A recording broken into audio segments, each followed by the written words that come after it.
फिर आकाश क्यों नहीं? कोई बात नहीं मैम। चलिए इसको कंप्लीट करते हैं। अग्नि अग्नि राशि में से तीन राशि आते हैं। एक आता है मेष, दूसरा आता है सिंह या सिंह राशि। ठीक है। नहीं, क्या हो गया?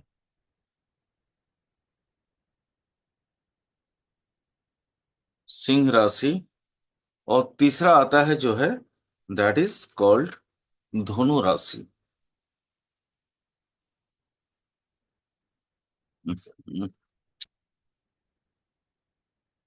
धनु राशि। ये तीन राशि जो है अग्नि तत्व का है। ये क्या है? फायरी मैटर या फायरी एलिमेंट्स का जितने भी राशिज हैं वो ये तीन है। इसके अलावा अग्नि के बाद आता है पृथ्वी। पृथ्वी राशि अपने पास आता है तीन। पृथ्वी राशि। पृथ्वी राशि अपने पास आता है तीन, ये भी तीन है। पहला कौन सा है? वृष। दूसरा कौन सा है? वर्गो। बताओ बताओ बताओ। वर्गो। भार्गव, हाँ कन्या। और तीसरा, माने एक हो गया। केप्री। कैप्रिकॉन। Yes, Capricorn. एक हो गया वृष राशि। दूसरा हो गया भार्गो मतलब कन्या राशि। कन्या। कन्या राशि। मकर। और तीसरा मकर। हो गया मकर। मकर राशि। ठीक है। यह हो गया आपका हम्म। पृथ्वी तत्व का। उसके बाद आता है वायु वाला राशि। वायु राशि। ये कितने हैं? ये भी तीन ही तीन। होंगे। जी। गैसियस या एरी मैटर का जो राशि है वो भी तीन है। वो कौन कौन सा है? पहला मिथुन। बताओ तो। एक तो मिथुन है। तुला। मिथुन। दूसरा तुला। तुला। यस, तुला। और कुंभ। कुंभ। कुंभ, है ना? ये तीन राशि आ गए। इसके अलावा और कौन सा है? जल राशि। जल तत्व वाला, है ना? वो हम्म। कौन सा आता है? वो भी तीन है।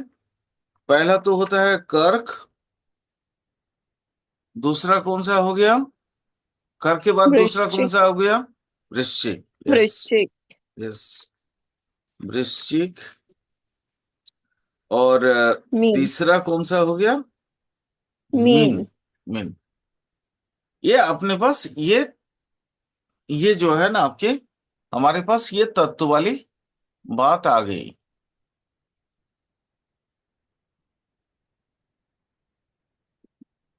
ये हमारे पास ये राशियां हैं। एक अग्नि राशि, पृथ्वी राशि, वायु राशि। एक मिनट।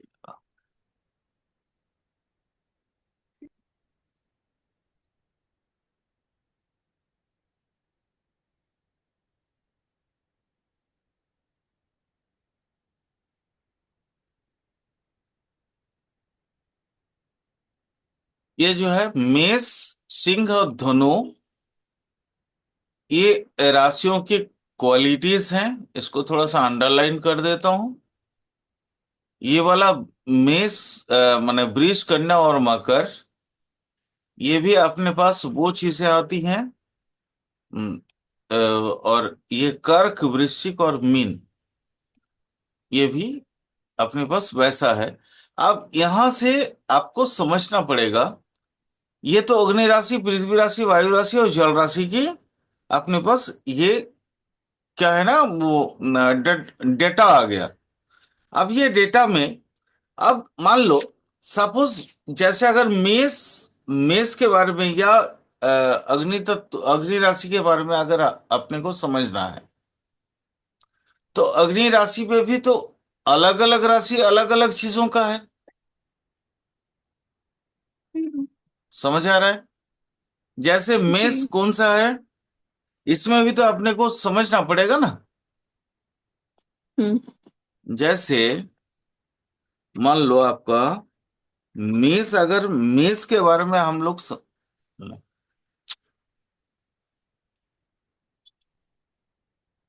मेष के बारे में अगर हम समझना चाहते हैं, तो मेष में क्या सबसे पहले क्या चीज आएगा? ये चार प्रकृति का है।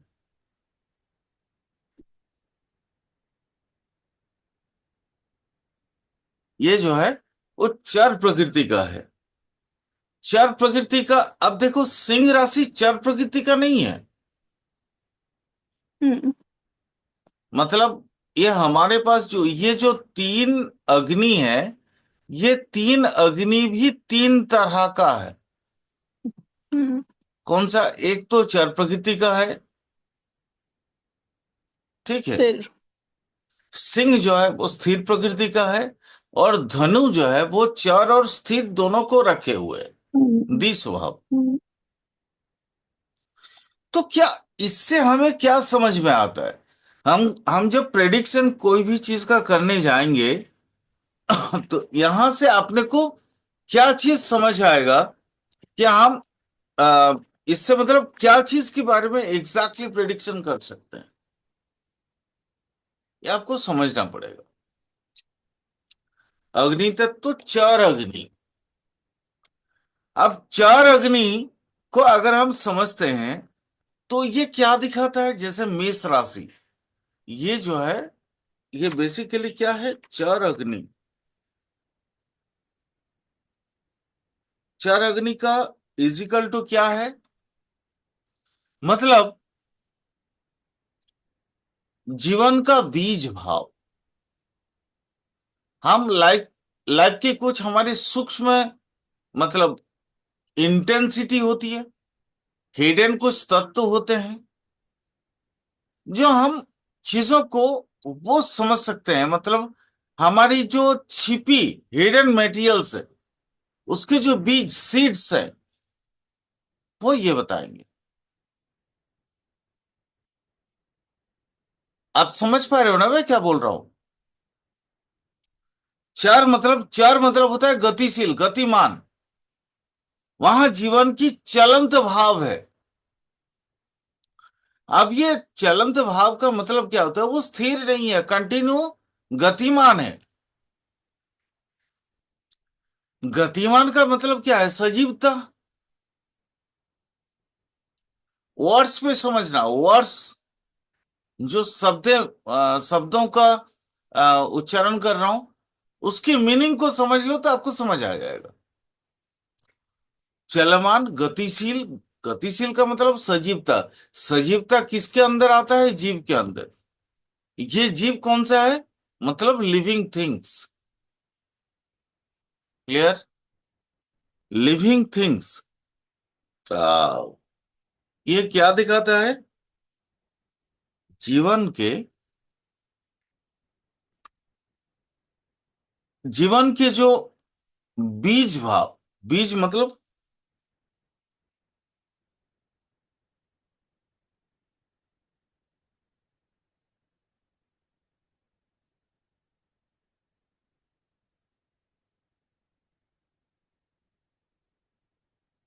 बीज भाव दिखाता है ये। इसका मतलब क्या है? कि इसके अंदर जैसे एक सीड होता है, सीड के अंदर क्या होता है कि उसके पूरे वो लाइफ का, उसके लाइफ का जो क्या बोलते हैं उसको, जैसे एक मान लो करेला का पेड़ है, करेला का सीड है। करेला का सीड के पास क्या है कि करेला बड़ा होगा छोटा होगा वो चीज समझ आ जाएगा। उसकी सारी आनुवंशिकता या वंशज या जेनेटिकली जितनी भी चीजें हैं, वो आपको समझ आएगा। तो चर के अंदर, माने खास करके मेष राशि के अंदर, आपको आनुवंशिकता समझ आना बहुत मतलब इजी हो जाता है। जेनेटिकली चीजों को कैसे मॉडिफाइड किया गया है। आप जैसे आपके कुंडली के अंदर कहीं पे भी किसी भी हाउस में मेष राशि पड़ा हो, वो उस मेष राशि को देख के आप उसको समझ सकते। सपोज मानो फिफ्थ, फिफ्थ फिफ्थ नहीं, फिफ्थ तो बच्चा वगैरह सब कोई जानते हैं। चलो, एट हाउस में मेष राशि पड़ेगा, तो उसके अंदर जेनेटिक मैटर क्या आएगा। अब एट हाउस के अपनी तत्व है, अपनी कारक तत्व है। मेष राशि की अपनी कारक तत्व है, दोनों को आपको ब्लेंड करना है। अब नॉर्मली जैसे एट हाउस अगर हम समझते हैं तो ट्रांसफॉर्मेशन का है। ट्रांसफॉर्मेशन के हाउस में चार नया जीव पड़ गया, नई बीज। अब ये नई बीज कैसे आ गई। नई बीज आने का मतलब है आपके अंदर एक एक ऐसा हाइब्रिड किस्म की कॉस्मिक एनर्जी पैदा हो गया, जहां आप उसको ट्रांसफॉर्म करके माने उस चर तत्व को लाइफ में और मजेदार वे से यूज कर सकते हैं। आ, ये बात आप लोगों को समझ आई मैं क्या बोलना चाहा आप लोगों को। जी sir, new ideas. New ideas नहीं, न्यू जेनेटिक। जैसे होता है ना ओके सर। Genetic engineering. हम्म। तो चार माने मेष अगर एट हाउस में आ जाए, तो समझ लो वो व्यक्ति जो व्यक्ति का ये कुंडली होगा, वो जेनेटिक इंजीनियरिंग में मास्टरी हासिल करेगा। कहने का मतलब इतना ही था। बस समझ रहे हैं आप। जी सर। सपोज मान लो वो नाइन्थ हाउस में आ जाए, तो नाइन्थ हाउस में भी आके ट्रांसफॉर्मेशन करेगा किस चीज का, धर्म भाव का। वो एक ऐसा सन्यासी के रूप में अपने आप को उभारेगा, जस्ट लाइक रजनीश। जेनेटिकली धर्म का जेनेटिक चेंज कर देगा, आपको सोचने पे मजबूर कर देगा कि कौन सी सही है, चारवाक या ये वाली। उन्होंने तो ब्लेंड कर दिया दोनों को। चारवाक मतलब होता है प्रैक्टिकल फिलोसॉफी, और इंडियन फिलोसॉफी मतलब होता है जो दर्शन हम समझते हैं भगवत इत्यादि के बारे में, वो जो है ना प्रैक्टिकल के साथ साथ कुछ इमेजिनरी है। अब ऐसा कोई व्यक्ति आ जाता है जो प्रैक्टिकल और इमेजिनरी साइंस के अंदर ब्लेंड कर दिया, बोला तुम इस चीज को बनाओ। अगर किसी ने एरोप्लेन पहले बनाया होगा, तो उसके अंदर ये रही होगी, कौन सी, यही ट्रांसफॉर्मेशन। क्लियर, समझ आया। नहीं सर। नहीं सर। नहीं समझ क्लियर आया। नहीं हो सर आपने। सर आपने ये कहा कि ये ट्रांसफॉर्मेशन करेगा सर। सर इसके अंदर तो स्फूर्ति होगी ना बहुत ज्यादा, क्योंकि ये मेष है, तो ये चेंज क्यों करेगा धर्म भाव को। मैंने अभी आपको एट हाउस में एक चीज बताया था कि ये जेनेटिक इंजीनियरिंग करेगी, नई जी। दिशा नई दशा दिखाने के लिए। जी सर। तो यही चर जीवन की जो नया बीज वपन करने वाला है, हम्म। यही चर अगर धनु भाव में चला जाता है, मतलब ठीक। नाइन्थ हाउस में चला जाता है, तो वहां तो पे सर वो धर्म। धर्म भाव का हाँ धर्म। नया बीज रखेगा हाँ ना। ठीक ठीक। ठीक ठीक, धर्म के परिप्रेक्ष्य में नई सोच रखेगा, ठीक है सर। नई सोच, मैंने वही हम्म, एग्जाम्पल दिया था ओशो जी का, ठीक। ओशो रजनीश ठीक का। है। Okay sir. ठीक है। तो ओशो रजनीश का माने उनका जो धर्म की परिभाषा है, वो बहुत ज्यादा प्रैक्टिकल है और बहुत ज्यादा इमेजिनरी है। ठीक है। मतलब शायद आपको लग रहा होगा कि मैं कॉन्ट्राडिक्टरी बात कर रहा हूँ। एक ही व्यक्ति काल्पनिक शक्ति की भी बात करता है और वर्तमान दिन का भी बात करता है। ये असुरोजेनिस बस वो लॉजिकली उस चीज को समझाए हैं। ठीक है। जैसे चार्वाक का एक दर्शन है, जो आपने यहाँ कोई भी फिलोसॉफी पढ़ता है तो उसका वो पहला ही पेपर में होता है, ऋणं कृत्वा घितं पिबेत जावत जीवित सुखेन जीवित। तो ये जावत जीवित सुखेन जीवित का ये जो मतलब हम ऋण करके भी घृत पी लेते हैं, क्योंकि जब तक हम हैं ये शरीर है, ये शरीर नहीं है, हम नहीं है। मतलब जब तक है सुख से जीना है। पर ये सुख होगा क्या, ये सुख है किस चीज का? ये जो बीज है, ये सुख इत्यादि ये सारी चीज लोगों की जो टुकड़े टुकड़े मतलब अवधारणाओं का इकट्ठा लाके, माने वो समझ लो टुकड़ों टुकड़ों टुकड़े टुकड़े जो ज्ञान है उनको इकट्ठा लाके वो माला जैसा पिरो के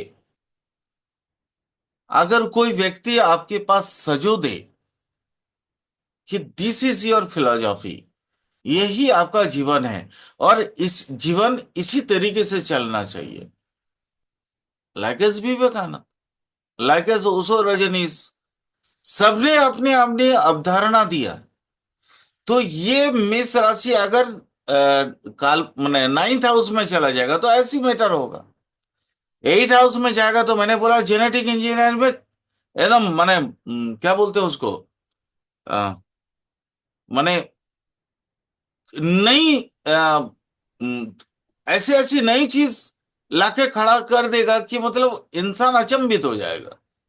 वही अगर टेंथ हाउस में चला जाएगा तो वो अपने पर्सनल और प्रोफेशनल लाइफ में एक ऐसी सोच पैदा कर देगा, आ, मतलब जैसे धीरू भाई अंबानी। ठीक है। तो ये इन लोगों की सोच अलग ही थी थोड़ी सी। हाँ, मतलब ऐसा सोच जो आपको लिख से, जैसे जमशेदजी टाटा। ठीक है। माने इन लोगों की जो सोच है, ये सोच इतनी बढ़िया और इतने दूसरों से अलग है कि तभी ना इनको दूसरों से ये इतने सारे करोड़ों भारतीय से अलग किया है इन लोगों को। वो टेंथ हाउस में जब आएगा तब ऐसा महसूस होगा। मेरे कहने का मतलब इतना ही था कि वो जीवन के बीज भाव किसी भी हाउस में कहीं पे भी अगर बैठता है, जैसे अगर थर्ड हाउस में चला जाता है मेष राशि, तो थर्ड हाउस में जैसे ही जाएगा तो थर्ड हाउस क्या है ना, पब्लिकेशंस, नई राइटिंग, नई सोच, नया विकास, थॉट्स की मैटर आ जाएगी वहां पे। वह ऐसी ऐसी मतलब आर्टिकल लिखेगा, ऐसा ऐसा चीज लिखेगा कि लोगों के अंदर क्रांति आ जाएगी। क्लियर हुआ अब? जी सर। अब देखो, सर, बोलिए मैम। अगर 12th 11th में होगा तो वो सोशल स्ट्रक्चर में चेंज करेगा, पर अगर वो 12th में होगा तो क्या करेगा? 12 में होगा तो उसकी अपनी सोच में चेंज अप करेगा ना मैम। एक्चुअली 12 हाउस है क्या? 12 हाउस है अपनी एक्सट्रीम सोच। वहां पे हम मोक्ष मोक्ष बोलते हैं ना हमेशा। मोक्ष का मतलब क्या है? हाँ। एब्सोल्यूट जीरो, यानी शून्य की ओके। अवधारणा। शून्य की अवधारणा। तो शून्य मैम होता तो कुछ नहीं है। हम्म। जब आपने ये प्रश्न किया तो मैं थोड़ी सी आपको थोड़ा इलाबोरेट करता हूं, थोड़ा समझो आप। हाँ। What is zero? शून्य क्या है? शून्य। शून्य या महाशून्य है क्या?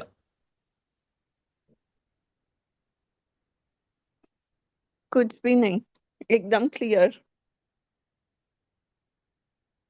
ऐसा तो हो नहीं सकता मैम, कुछ भी नहीं का मतलब नहीं है। सब कुछ है बट कुछ भी नहीं है।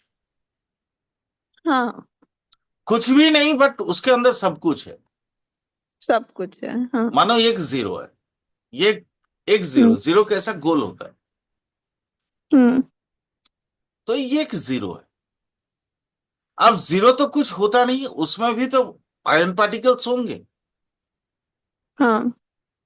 अब उसमें आयन पार्टिकल्स होते क्या है, वो बुलबुले जैसे होंगे, तुरंत उठते हैं, तुरंत जगते हैं, तुरंत ब्लास्ट होते हैं।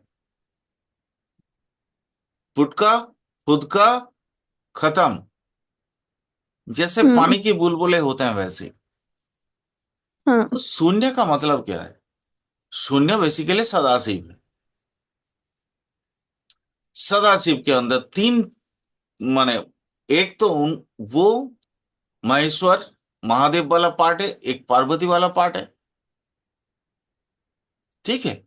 दो पार्ट उनके अंदर हम्म। और छिपा है, एक विष्णु और दूसरा ब्रह्मा। ब्रह्मा के साथ सरस्वती को इंपैक्ट कर लीजिए, और विष्णु के साथ लक्ष्मी को इंपैक्ट कर लीजिए। ठीक है। तो यानी ये हम्म। तीन जोड़ी की मैटर है, माने छह, तीन पार्टिकल्स, तीन पार्टिकल्स, ये जी। पनप रहे हैं, खत्म हो रहे हैं, पनप रहे हैं, खत्म हो रहे हैं, बट एक दूसरे के अधीन।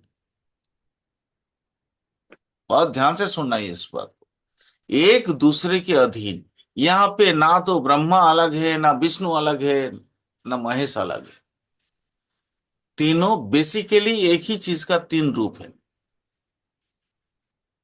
क्लियर हुआ?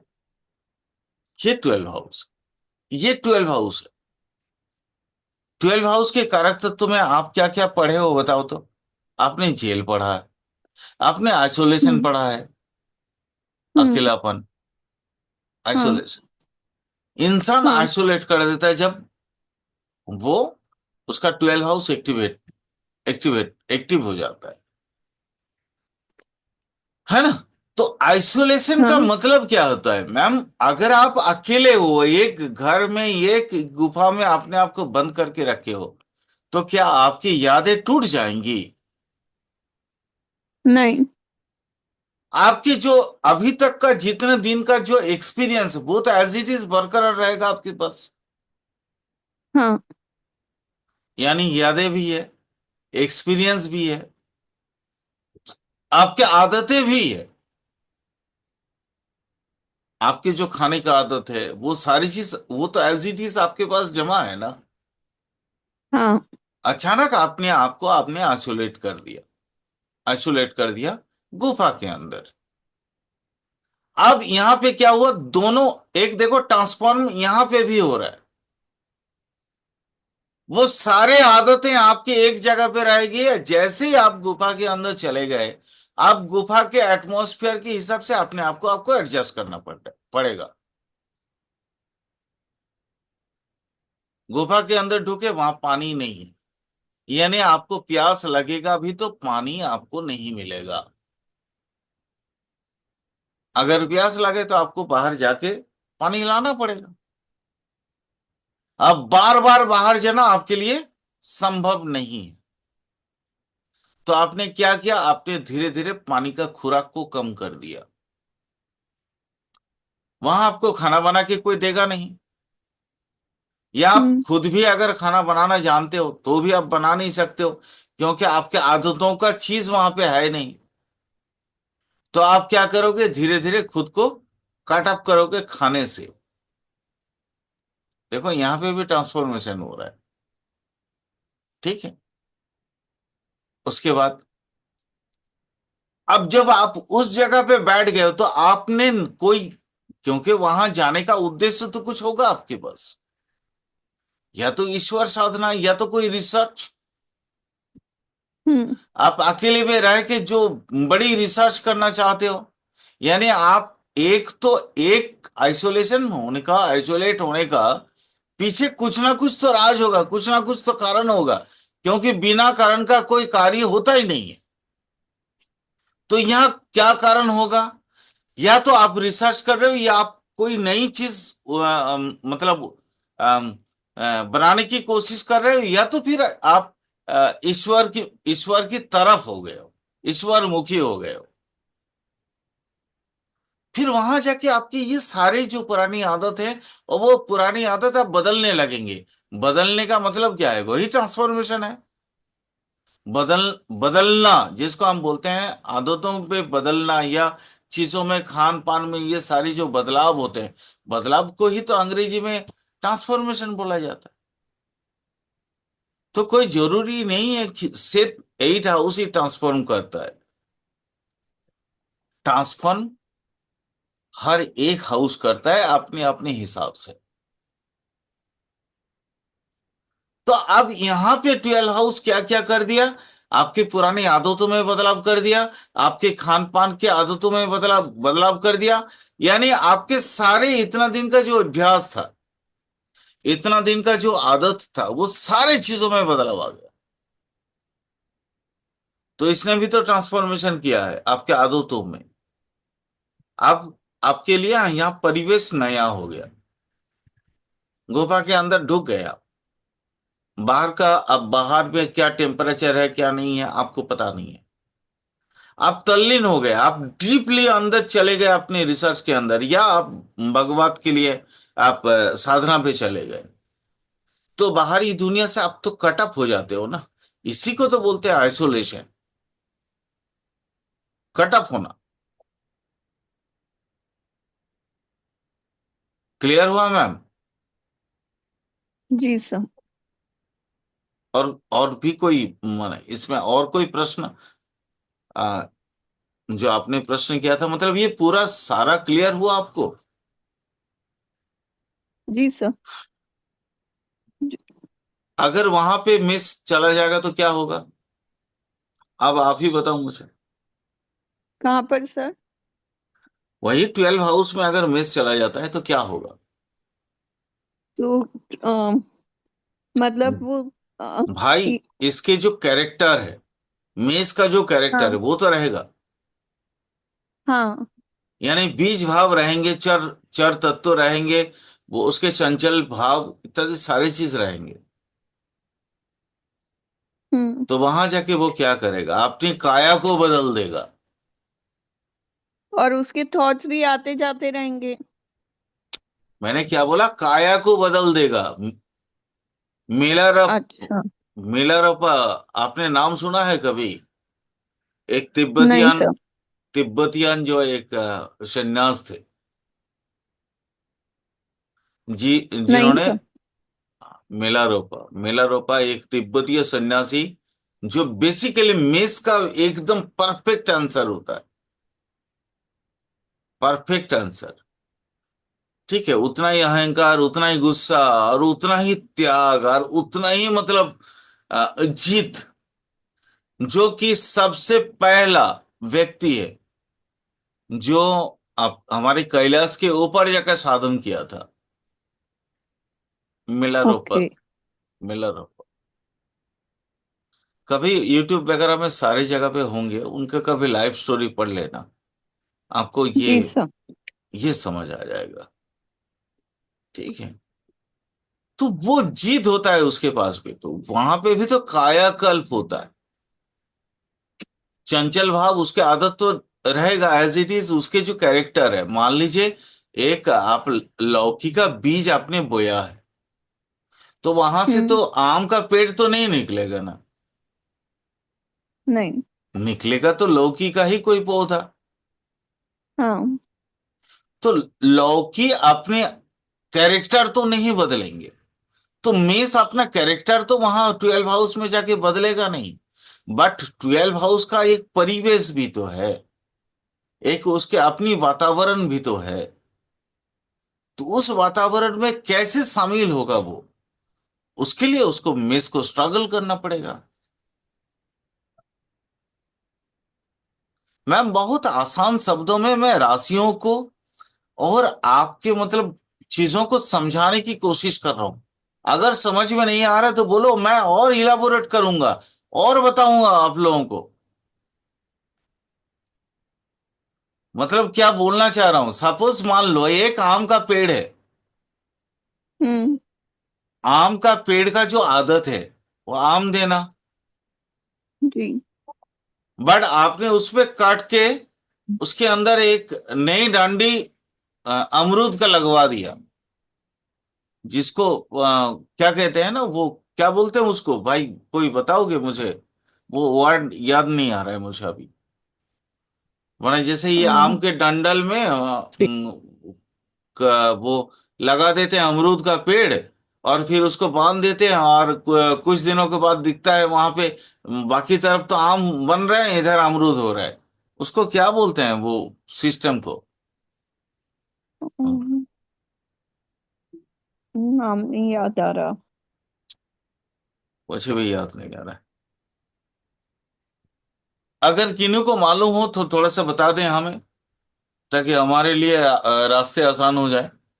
वाह। उसको आर्टिफिशियली कहते हैं, उसको आर्टिफिशियली लगा देते हैं, जैसे वो चीज।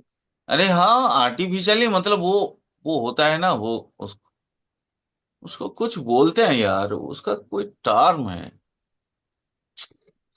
परफेक्ट नहीं हो पा रहा हूं मैं। उफ, उसका उसका कुछ नाम है।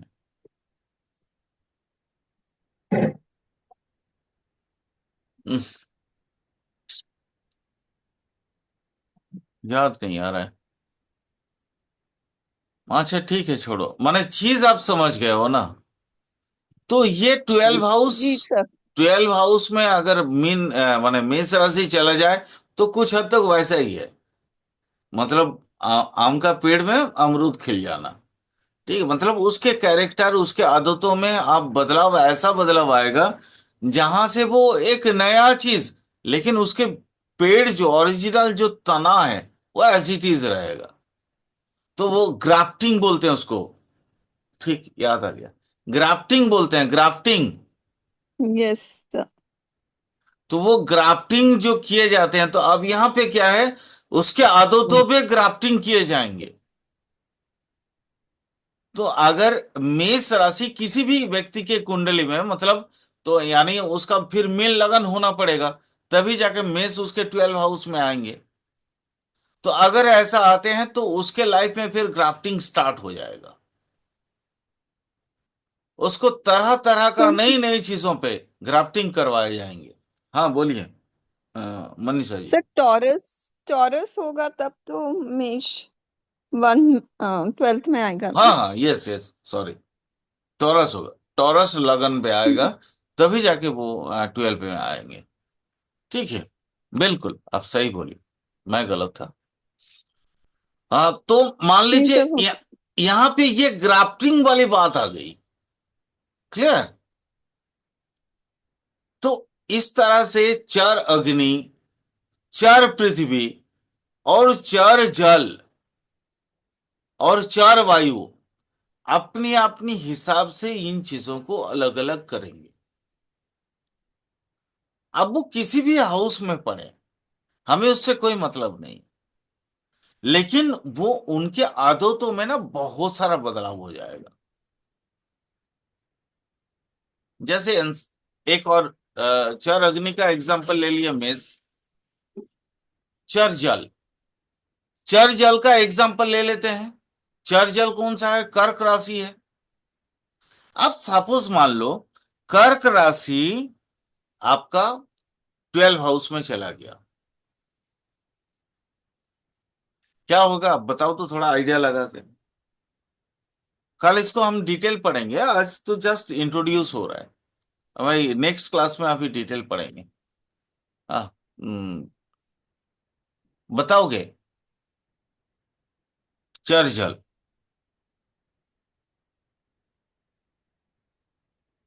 क्या होगा अगर, छोड़ो, सेकेंड हाउस में आ जाए, कोई भी हाउस में आप अपने आप को जिस हाउस में कंफर्टेबल पाते हो, उस हाउस का वर्णन करो। अगर वहां पे चर जल कर्क वहां पे चला जाए तो क्या होगा? अपने पास 12 हाउस है भाई, 12 हाउस से ज्यादा कुछ है नहीं। ठीक है, लगन, दूसरा, तीसरा, चौथा, पांचवा, छठा, सातवां, आठवां, नवा, 10वां, 11वां और 12वां, ये 12 हाउस है, लगन से लेके 12 भाव तक। यहां पे कहीं पे भी आप अपने हिसाब से चार जल को वहां पे बिठा दो।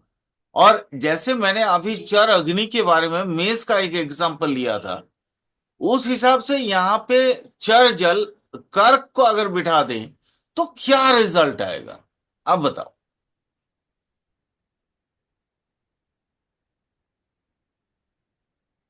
समझ नहीं आ रहा है क्या?